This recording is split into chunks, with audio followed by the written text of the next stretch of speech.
Hello అండి, అందరికీ నమస్కారం. కథా ప్రాంగణానికి స్వాగతం. ఇప్పుడు మనం చెప్పుకోబోతున్న కథ ఇచ్చట టైపు చేయబడును. రచన ప్రముఖ రచయిత అర్నాథ్ గారు. ఇక కథలోకి వెళ్దామా? ఉదయం 9 గంటలకు జంక్షన్లో మెడికల్ షాపు ముందు ఒక సైకిల్ ఆగింది. సైకిల్ పైనుంచి ఒక బాణకడుపు దిగింది.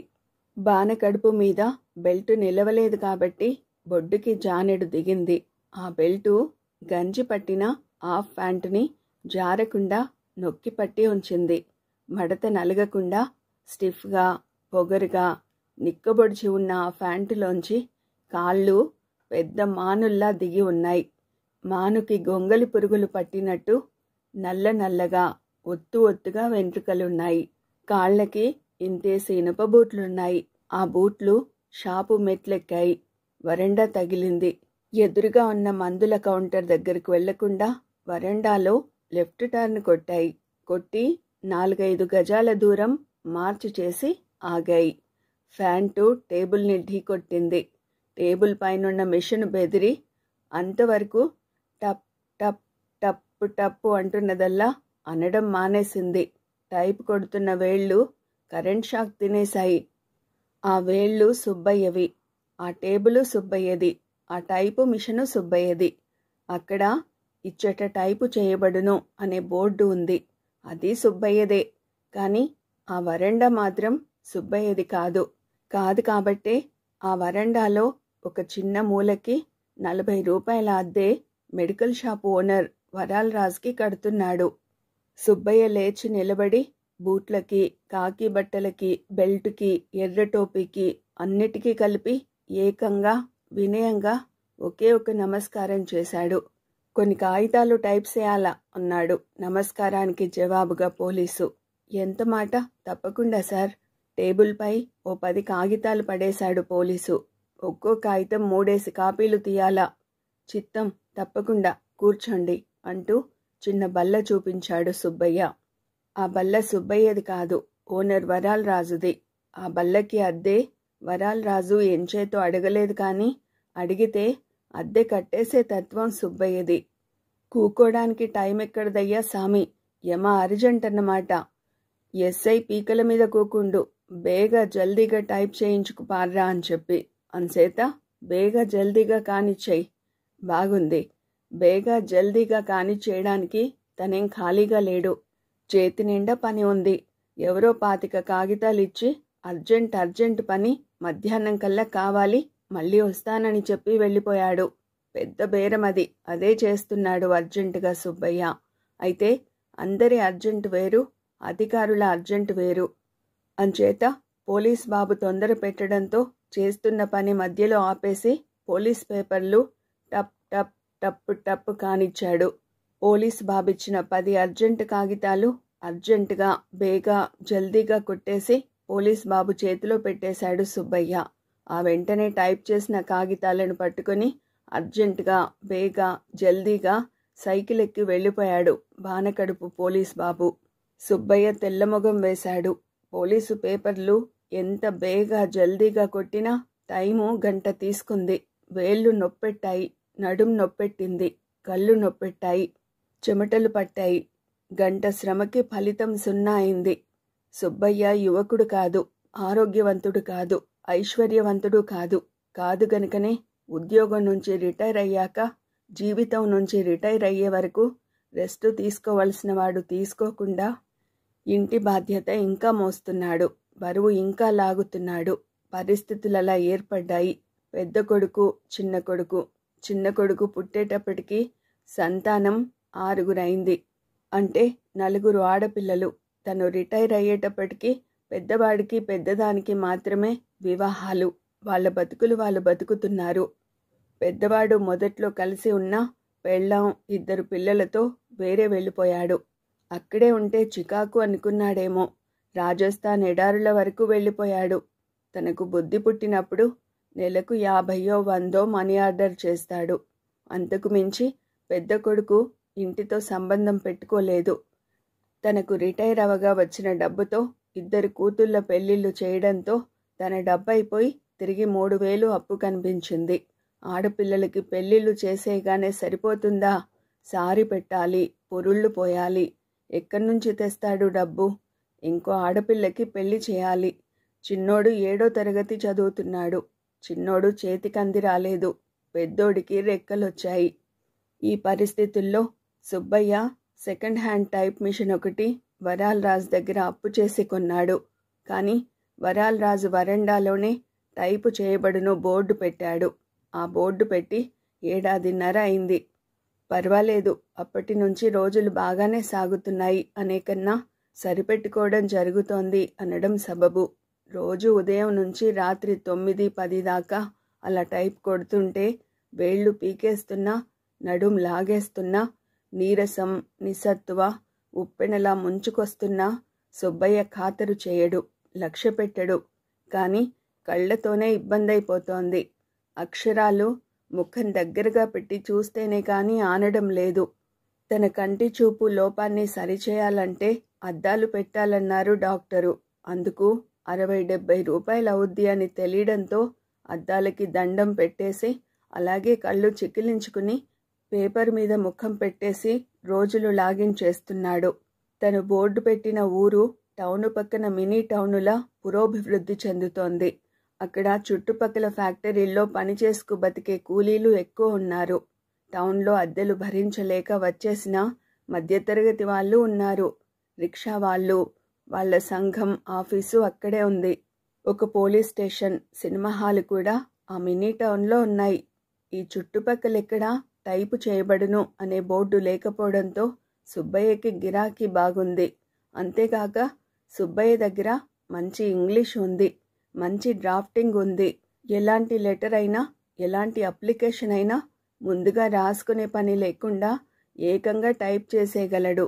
ఊళ్ళో ఉండే భూమి తగవులు, ఆస్తి తగవులు, ఇళ్ల పన్ను పెంచేస్తే తగ్గించమని మున్సిపాలిటీకి మొరపెట్టుకోవడాలు, ఇంట్లో అద్దెకి దిగి ఇల్లు ఖాళీ చేయమంటే చేయని చిక్కు తగవులు, అప్లికేషన్లు వ్రాయడం రాని నిరుద్యోగుల అప్లికేషన్లు మొదలైన గొడవలకి, బాధలకి, ఏడుపులకి, ఎత్తుకు పై ఎత్తులకి, మొత్తుకోళ్ళకి, ప్రార్థనలకి, హెచ్చరికలకి, దానికి దీనికి తనే మ్యాటర్ తయారు చేసి టైపు చేసి డబ్బులు ఎక్కువ నొల్లేస్తున్నాడు ముసల్నా కొడుకు అని అనిపించుకోకుండా వ్యవహారం నడుపుతూ రోజులు దొర్లిస్తూ ఉండగా ఇదిగో మధ్యలో బానకడుపు పోలీసు దొర్లుకుంటూ వచ్చి కథని అడ్డం తిప్పాడు. ఇప్పుడు ఈ పోలీసు తప్ప ఇంతవరకు ఎవరూ పని చేయించుకుని డబ్బులు ఎగ్గొట్టలేదు. డబ్బులు ఇచ్చుకోలేనోళ్ళకి తన ఊరికేనే టైప్ రైటింగ్ చేసి పెట్టేవాడు. అప్పుడు తను ఒక మంచి పని చేశానని తృప్తి కలిగేదే తప్ప ఇసుమంతైనా బాధ కలిగేది కాదు. కానీ ఈ పోలీస్ ఇలా అప్పలంగా పని చేయించుకు వెళ్ళిపోవడంతో కలుగుతోంది అపరిమితమైన బాధ. పైసలు పోలీసుని ఆపి ఎందుకు అడగలేకపోయాడు తను? భయం. కరెక్టే. అధికారి అంటే ఎక్కడ లేని అణకువ, భయం ఉన్నప్పటికీ అతని అంతరాంతరాల్లో ఏదో మూలని అధికారంటే కసి, కోపం కూడా ఉన్నాయి. అధికారంటే భయంతోనే రిటైర్మెంట్ వరకు వచ్చేశాడు గాని ఏ ఒక్కసారైనా ఎదిరించిన పాపానికి పోలేదు. అధికారిని కనీసం తన కొలీగ్స్ ముందైనా తిట్టే ధైర్యం లేకపోయేది. ఆఫీసర్ తనని అవమానం, అవహేళన, అన్యాయంగా చేస్తున్నప్పుడు తను మారు మాట్లాడకుండా తల వంచుకు నించున్నందుకు ఇప్పటికీ తనను తాను అసహ్యించుకుంటాడు. ఎదురు తిరగలేకపోతేనే అని బాధపడతాడు. నాకు ఎదురు తిరిగే శక్తి ఎందుకివ్వలేదు అని భగవంతుడి ముందు ఏడుస్తాడు. ఎదురు తిరిగే శక్తి ఎవరు ఇవ్వరని, ఎక్కడ అమ్మరని, ఆ శక్తి తన దగ్గరే ఉందని తను తెలుసుకోలేనంత వరకు అలా ఏడవక తప్పదు. పోలీసుని ధైర్యంగా డబ్బులు అడగలేక లోపల ఏడ్చుకున్నాడు సుబ్బయ్య. సరే, అక్కడితో ఆగితే బాగానే ఉన్ను, కానీ ఆగలేదు. ఊళ్ళో కోడిపెట్టలని రుచి మరిగిన నక్క నాగా లేకుండా ప్రతి రాత్రి ఊళ్ళోకి వేంచేసినట్టు బానకడుపు పోలీసు బాబు సుబ్బయ్యని ఆ రోజుతో వదిలిపెట్టలేదు. వరుసగా 4 రోజులు వచ్చి ఒక్క పైసా కూడా ఇవ్వకుండా బోల్డు కాగితాలు టైప్ చేయించేసుకు వెళ్ళాడు. ఆ 4 రోజులు ఏడ్చాడు సుబ్బయ్య లోలోన. రోజుకొక పూట తినేస్తోంది ఈ అరవ చాకరి. శ్రమకి డబ్బులివ్వకపోయినా కనీసం కాగితాల ఖర్చైనా ఇచ్చాడా అంటే అదీ లేదు. ఇలా అయితే ఇంట్లో గడిచినట్టే. సుబ్బయ్య వరుసగా ఆ 4 రోజులు జుత్తు పీక్కున్నాడు. తల నేలకేసి కొట్టుకున్నాడు. దేవుడి ముందు దండం పెట్టి లబోదిబోమన్నాడు. పెళ్ళాం మీద చిరాకు పడి తన్నాడు. తల్లిని తిట్టాడు. పెళ్లికాని కూతుర్ని లేచిపొమ్మన్నాడు. చిన్న కొడుకుని చదువు మానేసి కూలికెళ్ళమన్నాడు. సుబ్బయ్యకి ఆ 4 రోజులు దెయ్యం పట్టింది, పిచ్చి పట్టింది.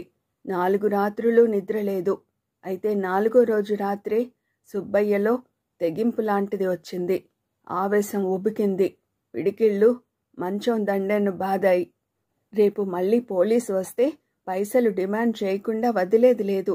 ఎవడి బాబుగాడి సొమ్మురా, నిన్ను వదలనుగాక వదలను అని అనుకున్నాడు. అనుకోవడమేమిటి, గట్టిగా కేకలు వేశాడు. సుబ్బయ్య అలా ఎప్పటినుంచి అరుస్తున్నాడో. తల్లి పిల్లలు అతని మంచం చుట్టూ చేరి భయంతో ఏడుపుతో అతన్ని డిస్టర్బ్ చేసేటప్పటికీ తేరుకొని సిగ్గుపడి ఏమీ లేదు పొండి అని కసిరి దుప్పటి ముఖం మీదికి లాగేసుకున్నాడు. ఇంట్లో వాళ్ళంతా అతనికి మతి చెడిందనుకుని నిశ్శబ్దంగా ఏడ్చారు. మరుసటి రోజు మామూలుగా తెల్లవారింది. ఇచ్చట టైపు చేయబడును బోర్డు మామూలుగానే మెడికల్ షాపు వరండా మూలని లేచింది. మామూలుగానే సైకిల్ మీద పోలీస్ బాబు హాజరు. ముందుగానే డబ్బులు డిమాండ్ చేద్దామనుకున్నాడు సుబ్బయ్య. కానీ డిమాండ్ చేయలేకపోయాడు. గప్చిప్గా బండెడు కాగితాలు టైప్ మొదలుపెట్టాడు. టైప్ చేస్తున్నాడే గాని తన తల పేలిపోతోంది. చెమటలు పట్టేస్తున్నాయి. అడగాలి, టప్ టప్, అడగాలి, టప్ టప్ టప్ టప్, డబ్బులు అడగాలి, టప్ టప్ టప్ టప్ టప్ టప్, డబ్బులు అడగకుండా వదలకూడదు, టప్ టప్ టప్ టప్ టప్ టప్ టప్ టప్, వదలను డబ్బులు అడగకుండా. టైప్ చేసిన కాగితాలు పోలీస్ చేతిలో పెడుతూ అడగాలనుకున్న దానికి నాందిగా చిన్నగా సకిలించాడు. ఆ సకిలింపు పోలీస్ చెవులకి సోకనట్టు నిర్లక్ష్యంగా కాగితాలు పట్టుకుని పోబోయాడు. ఏమండోయ్ అన్నాడు నెమ్మదిగా సుబ్బయ్య. ఏమీ వినబడనట్టు పోతున్నాడు పోలీసు. పోలీస్ 4 అడుగులు అప్పుడే దాటేసేటప్పటికీ కంగారుగా ఒక్కసారిగా పోలీసు గారోయ్ అని పిలిచాడు. అది పిలవడం కాదు, అరవడం. అరవడం వల్ల సుబ్బయ్య అలసిపోయాడు. గొంతుకలో దప్పిక, గుండె దడదడ. ఆ పెను పిలుపుకి బాంబు పడ్డట్టు పోలీసు ఆగిపోయాడు. సుబ్బయ్య కేసి మెడ తిప్పి చిత్రంగా ఆశ్చర్యంగా చూశాడు. పీచేమూడుతో సుబ్బయ్యను చేరాడు. ఎందుకలా అరిసినావు, నాకెటి సెవుడా? పోలీసు నవ్వుతూనే అన్నా. అది మందలింపులానే తోచింది సుబ్బయ్యకి. అబ్బే, నేనేం అరవలేదండి. అరిచానా? భలేవారే, పిలిచానండి బాబు, పిలిచాను. ఎందుకు పిలిచానంటే మరేం లేదు, ఏదో ఒక్కరోజంటే పర్వాలేదు కానీ రోజు ఇలా నసిగాడు సుబ్బయ్య తల వెనుక చేయి పెట్టి గోక్కుంటూ. శ్రమకి డిమాండ్ చేసే పద్ధతి అదేనా? అలాగేనా తను డిమాండ్ చేద్దామనుకున్నది? నాకేటి తెల్దండి, ఎస్ఐ గోరు పంపిస్తున్నారు, నానొస్తున్నాను అంతే. అలాగంటే ఎలాగండి? మరెలాగా? చెప్తున్నా గదా, నాకేటి తెల్దు, ఎస్ఐ గోరు ఆర్డరు అని. ఇందులో నాదేమీ లేదు, నేను నిమిత్త మాత్రుణ్ణి అని తెలియజేశాడు పోలీసు. మరిక నన్ను వెళ్ళమంటారా సుబ్బయ్య గారో? అయ్యా చిత్తం, అలాగే వెళ్ళండి అన్నాడు సుబ్బయ్య. ఎల్లడం కాదు, ఎల్లిరండానాల అని నవ్వుతూ పోలీస్ బానకడుపు వేసుకుని సైకిల్ ఎక్కి పోతుండగా పరుగున వచ్చి 10 ఏళ్ల అబ్బాయి సుబ్బయ్యని డబ్బులడిగాడు. అంతే, తారాజుబలా లేచాడు సుబ్బయ్య. ఎప్పుడు రాని కోపంతో, ఎన్నడూ రాని తిట్లతో ఆ అబ్బాయిపై పడ్డాడు. పోలీసోడిపై పడాల్సింది పోయి కొడుకుపై పడ్డాడు సుబ్బయ్య. పోనీ వాడు పోలీస్ కొడుకు కూడా కాదు, తన కొడుకు. సుబ్బయ్య గుండెలు బాదుకుంటూ, అడుగోరా, అడుగో, నా కష్టం, నా శ్రమ సర్వం అదిగో ఆ ఎర్రటోపి నా కొడుకు దోచుకుపోతున్నాడ్రా. నా దగ్గర ఇంకేం డబ్బులురా? నీవు, మీ అమ్మ, అక్క అంతా కలిసి గంగలో దూకి చావండి. పొండి, పోరా, పోతావా లేదా దొంగ రాస్కెల్ అని చేయి విసిరాడు. దొంగ రాస్కెల్ దెబ్బ తప్పించుకొని ఏడ్చుకుంటూ వెళ్ళిపోయాడు. ఏంటయ్యా అలా కేకలేస్తున్నావు అంటూ వచ్చాడు మెడికల్ షాప్ ఓనర్ వరాల్ రాజు. చూసారా వాడు చేసింది? ఎవరు? మీ అబ్బాయా? అయ్యో, మా అబ్బాయి కాదండి, పోలీసు. పోలీసా? ఏం చేశాడేమిటి? 4-5 రోజుల బట్టి ఏం చేసింది జరిగిందంతా చెప్పాడు సుబ్బయ్య.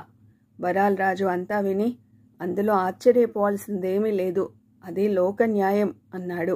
బస్ ఎక్కినా, బండెక్కినా, సోడా తాగినా, కాఫీ తాగినా, నా దగ్గర తలనొప్పికి మాత్రలు తీసుకున్నా పోలీసులు డబ్బులివ్వరు.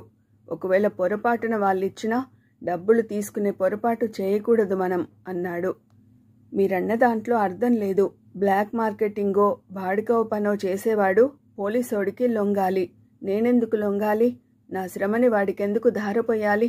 అరే పిచ్చోడా, పోలీసులు తలుచుకుంటే మంచి వాళ్ళని కూడా ఏ కేసులోనో ఇరికించేసి కటకటాల వెనుక తోసేయగలరు. ఆ పవరు వాళ్ళకుందయ్యా బాబు. అలా అని నన్ను ఊరుకోమంటారా? సరే ఊరుకుంటానండి. నా పెళ్ళాం పిల్లలు ఏం తింటారు? సరే తింటం మానేసి చేస్తామండి. మీ అప్పు ఎగ్గొట్టేస్తాను. మీరు ఊరుకుంటారా? ఊరుకోరు కదా. ఇప్పుడు చెప్పండి, ఏం చేయమంటారో నన్ను?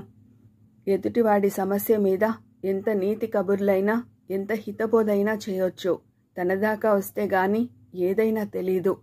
సుబ్బయ్య ఇంతా తోడి తన అప్పుకే ఎసరు పెట్టబోతున్నాడని అనవసరంగా బెదిరి, ఏం చేస్తారో మీ ఇష్టం, నాదేముంది, నా అప్పు మాత్రం వెంటనే తీర్చేయండి, డబ్బు చాలా అవసరం అని సీరియస్గా అనేసి అక్కడి నుంచి నిష్క్రమించాడు వరాలరాజు.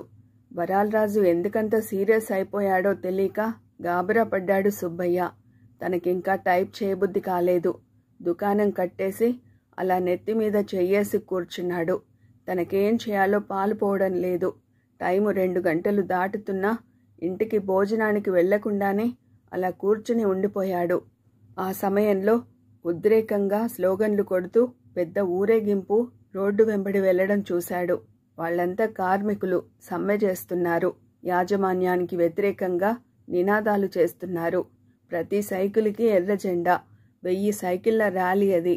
బ్రహ్మాండమైన ఊరేగింపు. సుబ్బయ్య ముందు నుంచే ఊరేగింపు వెళ్ళిపోయింది. ఊరేగింపు వెళ్ళిపోయినా వారి నినాదాలు తన చెవుల్లో ఇంకా మార్మోగుతూనే ఉన్నాయి. ఆ ఊరేగింపు అతనిలో ఆలోచనలను రేపింది. పట్నానికి 10 మైళ్ళ దూరంలోనున్న ఒక కంపెనీలో సమ్మె. వీళ్లంతా అక్కడ పనిచేస్తున్న కార్మికులు. సమస్యను పరిష్కరించుకోవాల్సింది కార్మికులు, యాజమాన్యం. బాగుంది. మరి వీళ్ళు ఆ పని చేయకుండా ప్రజల మధ్యకొచ్చేసి వీధి వీధుల, వాడవాడలా ఊరేగింపులేమిటి? అర్థముందా? అర్థం అవలేదు సుబ్బయ్యకి. ఊరేగింపుకి వెనుకబడిన ఒక కార్మికుడు గబగబా పోతుంటే అతని సైకిల్ని ఆపాడు సుబ్బయ్య. తన అనుమానం వెలిబుచ్చాడు సుబ్బయ్య. చూడండి, ఊరేగింపు ఎందుకంటే ప్రజల సానుభూతి, సహకారాల కోసం, చేయూత కోసం.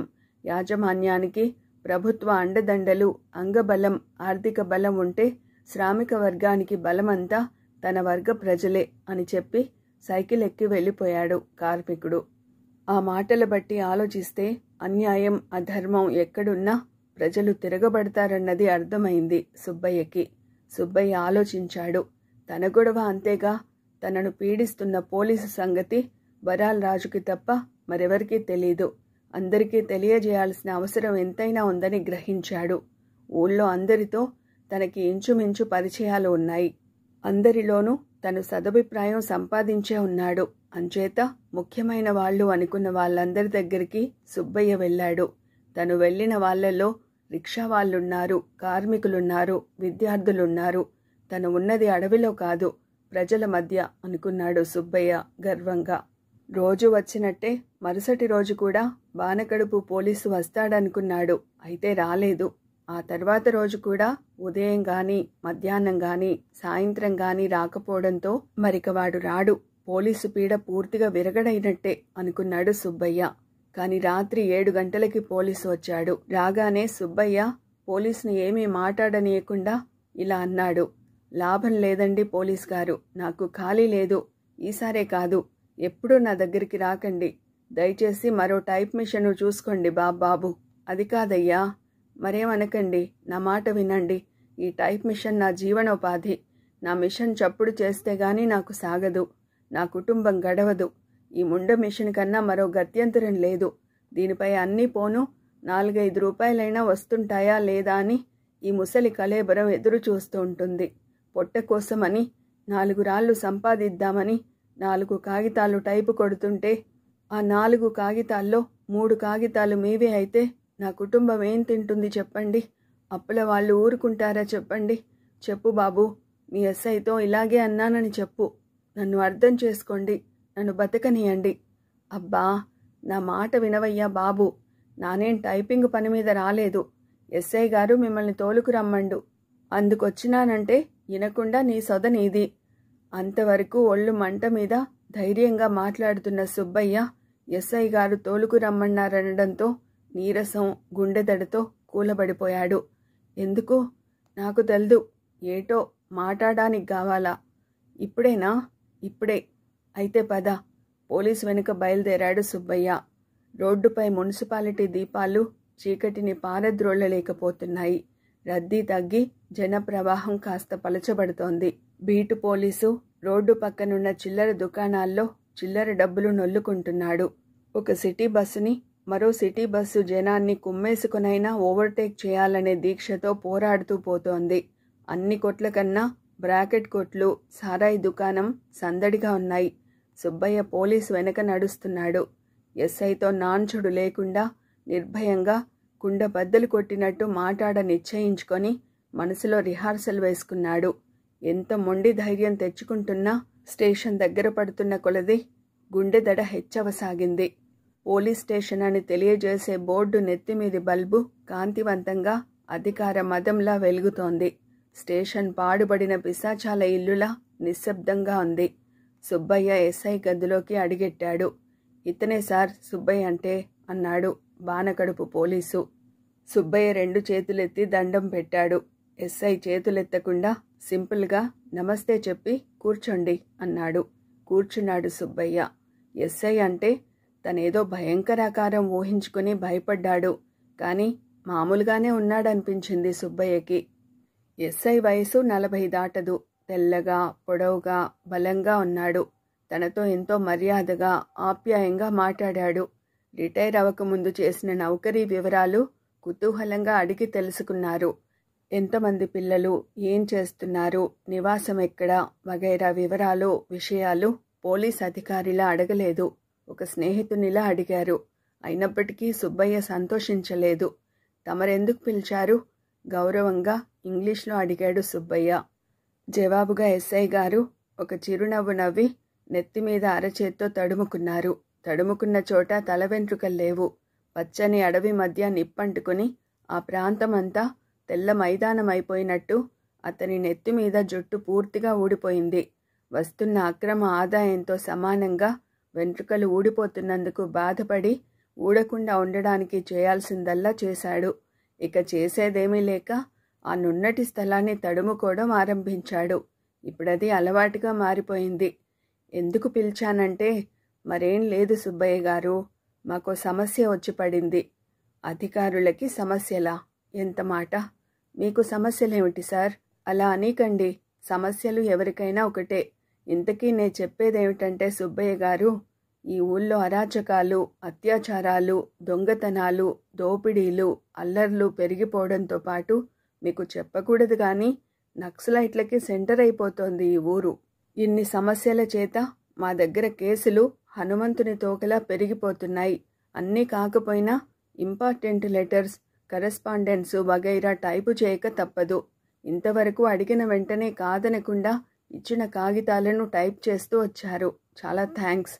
అది కాదు, మీరేం చెప్పబోతున్నారో నాకు అర్థమైంది. మీకు జీవనాధారం ఆ టైపు మిషనే, ఒప్పుకున్నాను. అందుకే మిమ్మల్ని మధ్యలో మా కాగితాలిచ్చి మీ బేరాలని చెడగొట్టదలుచుకోలేదు. ఎంతైనా నోటి దగ్గర తిండి పడగొడతామటండి. కొన్ని సీక్రెట్ లెటర్స్ పబ్లిక్గా టైపు చేయించడం కూడా మాకు మంచిది కాదు.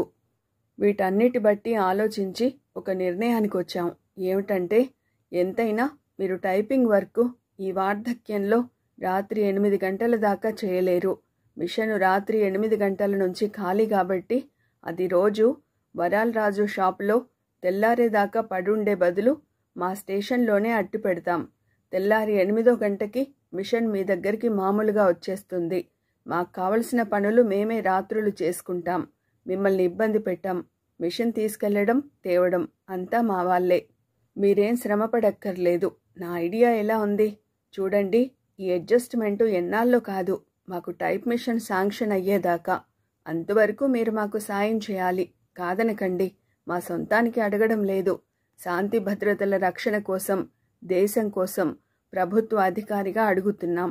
ప్రభుభక్తి, దేశభక్తి అనేది పోలీసులకు ఒక్కరికే కాదు, 50 మంది ప్రజలకు ఉండాలన్న సంగతి గుర్తుంచుకోండి. అది కాదు సార్.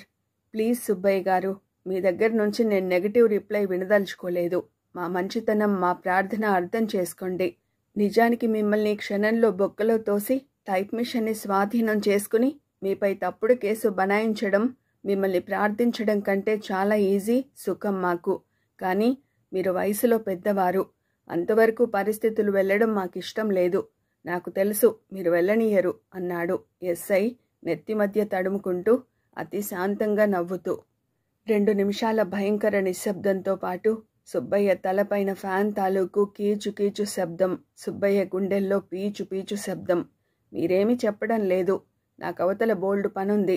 సరే సుబ్బయ్య గారు, మీ మౌనం అంగీకారంగా భావించి సెలవు తీసుకుంటున్నాను.